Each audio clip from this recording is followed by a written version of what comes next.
Welcome to the Missouri Wind and Solar Podcast. Thanks for downloading it. I'm your host, Wes Shank, and I'm here today with our co-host and general manager, David McDaris, and the company owner, Crystal Shank. She's with us today. Each week, we review the latest, greatest happenings in wind and solar and how they'll impact you and your alternative energy projects. If you'd like more information about anything you heard on the podcast, check out all of our educational resources at windandsolar.com, including links to over 300 of our YouTube videos. Or feel free to reach out to our Seymour, Missouri-based sales team at 417-708-5359. You can also email them at sales@windandsolar. And if you really want to get in depth, come and sit with David in our hands-on workshop in Seymour. He will even buy you a Subway sandwich so you can sit and talk over lunch. And you can get all the details on that on our website, windandsolar.com. Okay, so we are very lucky we managed to lasso Crystal and bring her into the conversation today. And what we were wanting to do is kind of have a follow-on conversation. We talked in one of our recent episodes about the changes that are happening, particularly in California. And David, give me a little more background on that. I mean, I know you've looked into this a little more. Yeah, so in California, they've gone from their NEM 2.0, they're getting ready to switch in April, and happens in April that the switchover happens to the NEM 3.0, which is going to greatly reduce the payback that you're going to receive from the power companies. Yeah, it was like cutting the 70%. Per watt. Yeah, it was like crazy. Right now, they pay back at all over the state of California. They pay back at your retail rate. So say, Wes, that you were on the grid and you were producing electricity and you were buying it from the grid at 20 cents. And let's say you were producing back into the grid, they also give you a credit for 20 cents. So 1-to-1. I mean, you get a full credit of that. And they're going to reduce that now to 8 cents a kilowatt hour. And most of California is running between 22 and 32 cents a kilowatt hour. So it's a major reduction. And so basically I don't know if this was intentional or unintentional, but basically what that's going to drive are people who have solar and to put in batteries in, because instead of giving that power back to the grid, they want to bank it because it'll be more beneficial just to bank it and use it at night. It'll be much more beneficial for them just to hold on to that because it's at a much lower rate than what they would be buying back. That is correct. You're going to see a lot of installs. We talked about it last time.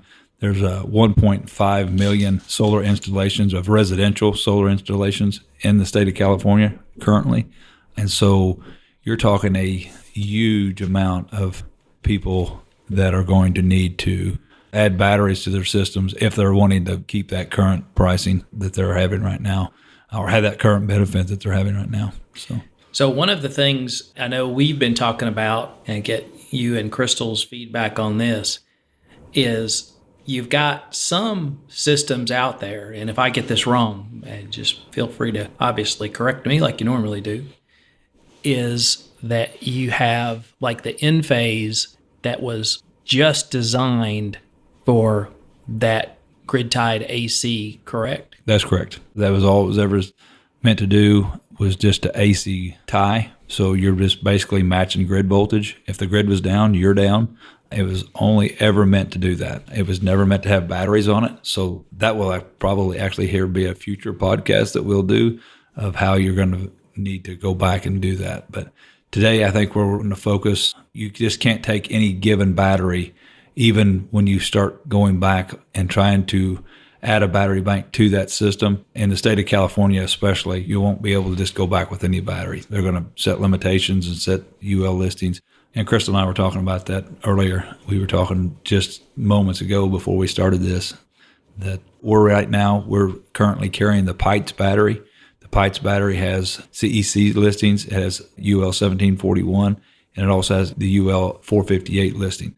It's one of the only lithium batteries on the market right now that is capable of going into California, meeting all the criteria that they're going to recommend that you do. Not just recommend, they're going to require it. So, David, when somebody is looking for that compatible battery for California, what UL listing are they looking for? Because sometimes the certifications and everything, can get a little confusing, right? Each state's a little bit they're going to different. be looking, California's going to require both. They're going to require the UL 458 and the UL 1741.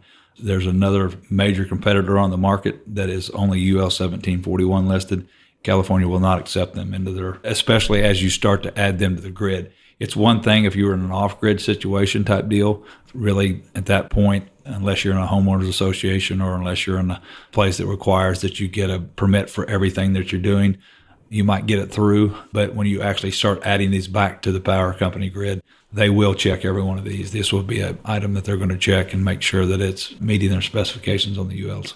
And it's funny because, of all the years that we've really talked about batteries, particularly with our off-grid systems, nobody's worried about UL. Right. And so now that batteries are a lot more popular in systems, or even required, I suppose, to an extent, to keep all of these incentives in place, well, now that's coming into the mix. Yeah. So I understand even Canada has some of their own regulations. Canada has got they're the ones that has the CAC listing. That's the Canada listing. And there again, the PITES has that listing as well. So they have every listing that is required in North America to actually install on every level, being as a grid level, off grid, no matter what, every county, they meet all those requirements. So there again, some of the major competitors are not meeting that. Yeah. So I guess when you're talking to a salesperson or you're out researching batteries and you're unsure, you really do need to ask. Yeah, I mean, just jumping online and clicking on findsolarkits.com or whatever you type into your search bar, and it pulls up these different things, some of the major ones that's going to pop up right off the beginning.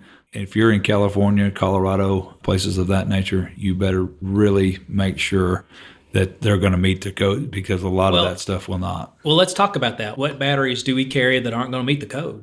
You won't be able to use a flooded lead acid battery. Even though they have the UL 1741, that won't meet the code. They're pretty much going to push you to like the PITES battery. Simplify does have they do actually meet the code. The other one we carry that does and is Fortress. They actually meet that code. Some of the ones that the major ones. What about the AGMs? The AGMs, they're not going to meet the 458 code, which there again, that's required for California. Colorado, they would meet it in. Arizona, they would meet it in, but they wouldn't meet it in California. California's got the most strict codes. I can just tell you, as things progress in the grid, one of the major deals and one of the major reasons this is coming down the line is everybody that watches the news or pays any attention at all is the EV vehicle, right? I mean, the EV vehicles is what's pushing this electric. The need to get away from fossil fuels. I mean, that's the big push. Well, doing that, we've seen what happens to the electric grid with just a cold snap. They're going to be a big push for batteries instead of having your own. So basically, we're going to have our own little power producing plants at our own home instead of, having a big grid, style battery, which they tried. Moorstar actually tried it in Springfield a few years back. City utilities wanted to do that. And you're going to see some of those happen. And that's because of these big solar fields they have out. They have to put these big storage banks in.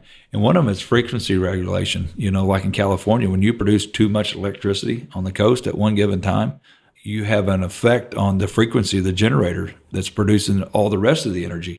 And so it wants to slow down the frequency. Well, you can't slow down your frequency. Your equipment doesn't work properly. Your computers don't work. It has to stay on that frequency. So these big storage banks are what's doing that. Well, they're finding out on a big storage, when you're talking a big storage level, grid level type situation, that it's very hard to maintain for them. There again, but Wes, you did a very large battery bank where we did small cells beginning out. And how hard was that to manage? I mean, because one cell was really hard, because just one cell threw everything so catastrophically off. You're like, golly, this isn't working. And that's the same way on these big grid level batteries. I mean, it's the same thing. One big cell goes out and they're like, oh my gosh, the thing's not working. So they're trying to get it pushed back to where everybody's getting to control their own.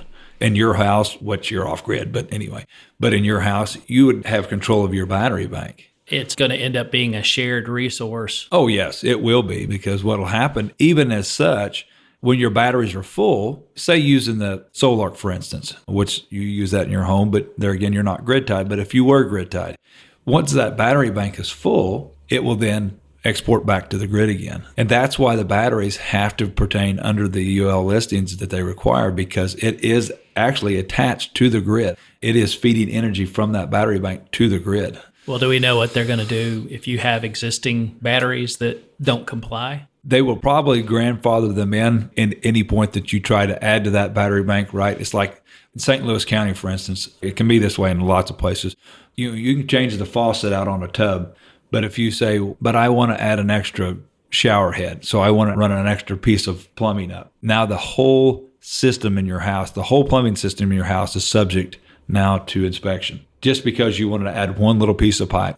And so that's what will happen if you try to change anything in your solar systems out there, anything, then your whole system now will come under scrutiny and go back to the new codes, and you will not grandfather in anymore. So if you have a battery bank that's, say, 4 or 5 years old, still has 10, 12 years left on it, but it doesn't meet the code requirement, it's out. So it's really going to hurt people and be like, oh my gosh. It might force your hand to decide, do you scrap your current battery bank, switch over to something new?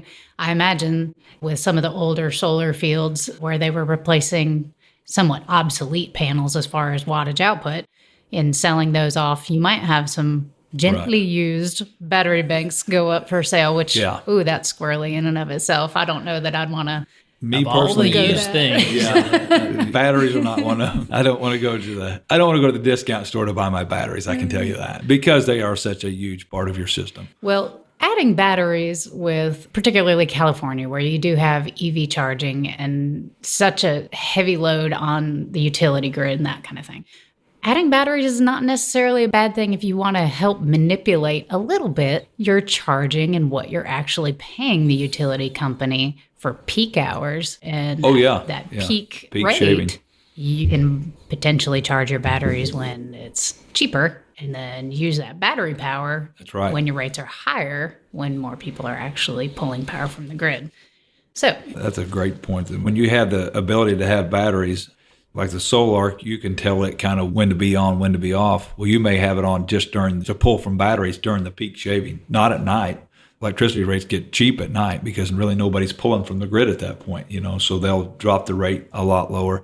So where a lot of people think, well, I have to use my batteries at night because that's when there's no more solar, that wouldn't be the case. You'd want to make sure that you're using your batteries of the day.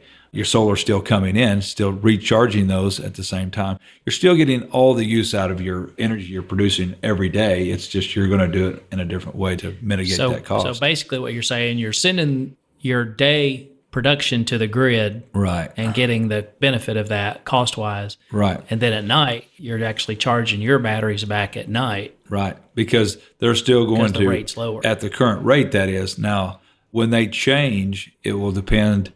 That has not been all played out yet exactly. There's still a few things they're trying to figure out. One of it is the rate. They were going to do a flat rate of 8 cents, which in some cases was 75% less than they were doing. In some cases, it was only about around 55, 60%.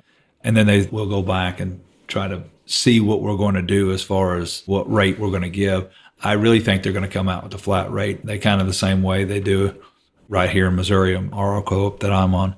They just have a flat rate. But now the reason we have a flat rate is because our co-op sells to us at a flat rate. We don't have peak demand on my co-op. Now, that's not the way one here on the store, but they don't have a peak demand or anything like that. They just went with one flat rate. And so that was easier for them when they chose. But like even in my co-op that I'm on, I think our flat rate is like 9.4 cents a kilowatt hour, but they only buy back at 1.9 cents a kilowatt hour. I mean, I understand the frustration. And the problem that you have with that is, as you deal in California, if they have different electrical entities as well, just like then they will, as they're doing that, what's going to happen is you're going to find that some of them are going to be still more susceptible or receptive to the actual idea of solar, and some of them are not. California is going to overall be a little more receptive because they're a little more progressive in the renewable energy field or alternative energy field. So. Well, so last time we talked about this, we talked about our concerns and how that was going to overall just run battery prices and battery availability really out. Since that conversation, do we have any other concerns? My biggest concern still is going to be battery availability. As it progresses down the line, and you take a lot of existing customers that are already on solar want to keep it, you're going to see a lot of those. There again, we talked about 1.5 million installations. A third of them want to add batteries, just a third.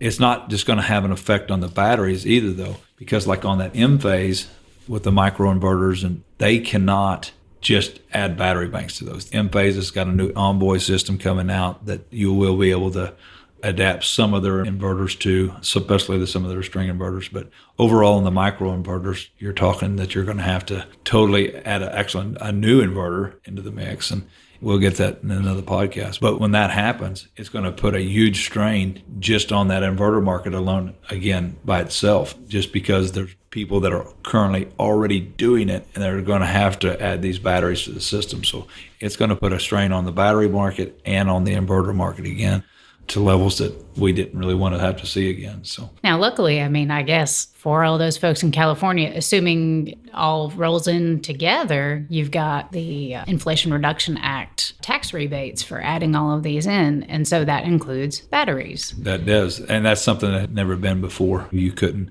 on your renewable energy system, the only thing that was subject to it was the wiring, the panels, the racking was actually part of it, but batteries were not. The big deal is it's not just for batteries on a new installation. There again, we're not tax professionals here, but it's not on the new installation. It's on adding batteries to an existing installation. And that's a huge deal because before that was never a deal. Like before, when you added renewable energy to your primary residence, because that's what it's supposed to be, is on your primary residence. When you added that to that on the residential side, you had that one-time shot. And then if you said, well, next year I'm going to double my system, you didn't get to do that again. You didn't get to hold that next year's off. You got it on the first shot. When we're trying to tell people and show people and design systems, we want to make sure that that first shot that you're doing is the one that you really want to hold your tax credit off of. If you're just kind of starting out, right? I mean, you're just kind of like, well, I want to get my feet wet. I don't really want to do too much, spend maybe just a couple $1,000s here, but next year I want to do a big system, a 10,000, then don't do that on that $2,000 system.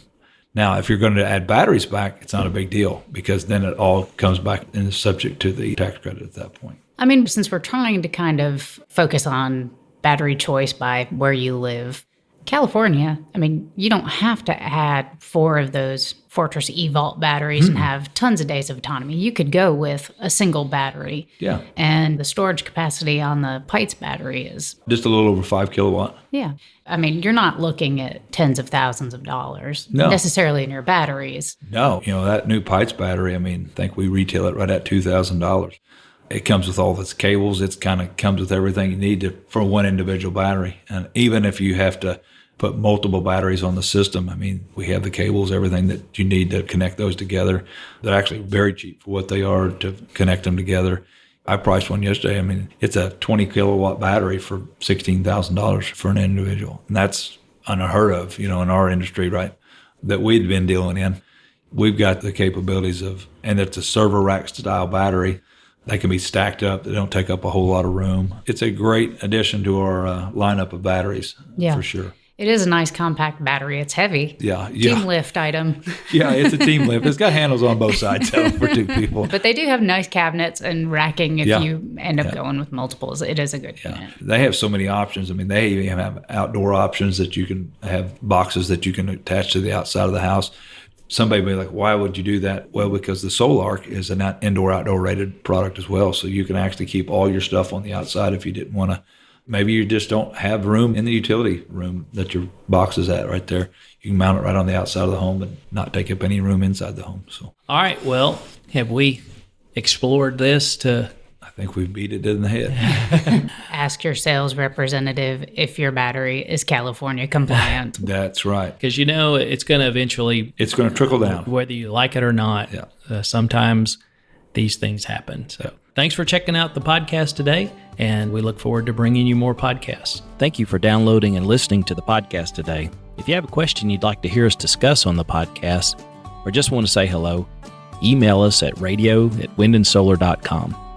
As always, check out our store at windandsolar.com and buy some stuff. Your financial support underwrites our educational outreach, like the podcast, YouTube channel, and local STEM collaboration. It also keeps Lucy and her doggy chicken treats. Thanks again for listening.